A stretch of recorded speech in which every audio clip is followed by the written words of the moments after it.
Howdy, what's going on, you guys, and welcome to the video for Naruto to Boruto Shinobi Striker. My name is Ventus SGN.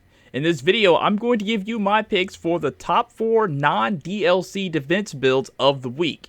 These are completely free-to-play builds that anyone can pick up and use right away to get the upper hand in any game mode in Shinobi Striker using the defense class. Before we get into the builds though, I want to encourage you to subscribe to this channel if this is your first time here and turn notifications on. With a new season of Shinobi Striker about to kick off, I'm going to keep you up to date with all the changes and new builds to run with each new DLC. And if you are in fact new here, check out some of my other Shinobi Striker videos uploaded over the past couple of years for tips and tricks or for just a laugh. I'm the flyest nigga in the world. I'm the flyest nigga in the world. I'm the flyest nigga in the world. Alright, so the first build I'm going to show you is primarily for flag battle defense, though it can work for base battle as well. This build calls for a really good spammy heavy attack weapon such as the scientific Ninja Tool Double Moon Sword, which you can get in the Ninja Tool shop when it's in rotation. If you don't have this weapon, the long sword works just as well. Next, use paper bombs to slap down on the flag when you're posted up and see the other team coming. For the outfit top and bottom, I'm using Sage Mode Naruto, which I believe was a Ninja World League reward at one point in time. For the top skill, I have Boost Secret Technique Charge Speed, and then for the bottom, Boost Guard. On my accessory, I go with Battle Hardened, so you can get a little bit of healing when you defeat an enemy player. Jutsu 1 is Summoning Toad, Jutsu 2 is Wood Style Domed Wall. The secret technique is Wood Style Hidden Jutsu Deep Forest Emergence.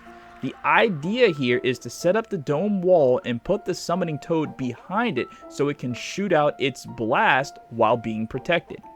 Place paper bombs at your feet so if an enemy comes to attack you in melee range, they are blasted back. And in the event they get to you and you don't have paper bombs down, spam your defense weapon's heavy attack to knock them away. Deep Forest Secret Technique has a very fast activation time, so when you see an enemy coming towards you for a melee attack or to grab the flag, use it immediately and they will become defenseless so you can quickly eliminate them. The next build on this list is one that I like to use for combat battles. I use a weapon with a very good light attack that can combo like the Sever Sword. I'm actually using the version of the sword that you get from the Zabuza DLC. It behaves the same as the regular Sever Sword, I believe, it just glows. The Ninja Tool is Blast Bombs for a ranged attack that has knockback. Jutsu 1 is Silent Strangle Jutsu to hold targets in place, and Jutsu 2 is Snake Thrust to knock players back once they are strangled. The secret technique I suggest here is Sage Mode, so you can get your health back if you're playing solo or without a healer in your team, or you just like to be in the middle of a fight, 1v1, 2v1, so on and so forth. This build is very fun to use, and I definitely suggest you try it.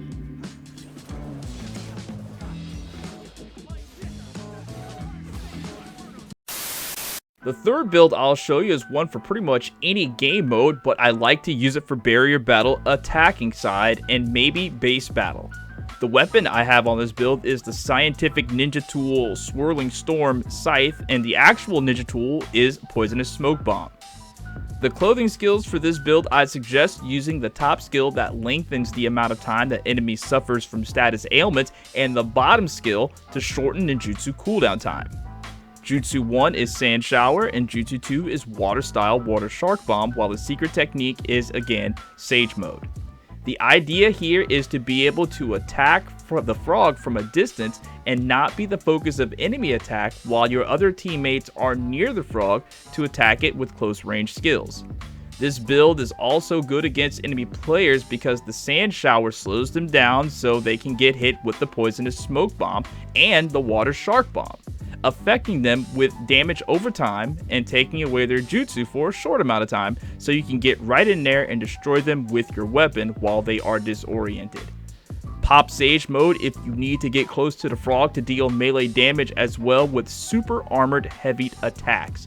Because with super armored attacks, you can just hold the triangle button and you won't move. If you're in Sage mode, you'll continually get your health back, so you just can't get hit by you won't get knocked away by the frog, but you won't lose health when it does hit you, and you'll continually damage it. The fourth and final build of this video is absolute cheese for base battle, and I only suggest this build if you are solo or you're going against sweaties.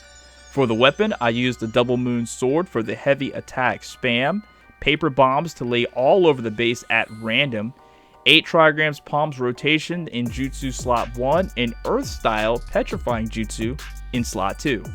The secret technique is Deep Forest Emergence. Basically, this build does not require you to fight at all and is really good to use if you're on a base with a friend, get this, who is fighting. Pop either jutsu first and then the other. Once both jutsu are done, spam your heavy attack to knock enemy players away, and then slap down paper bombs and put back up your jutsus as soon as you can.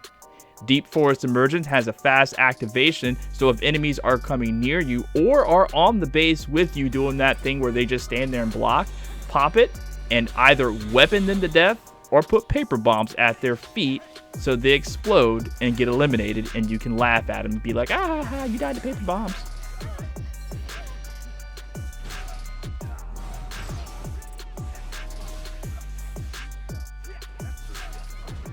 Hitting 50 levels deep.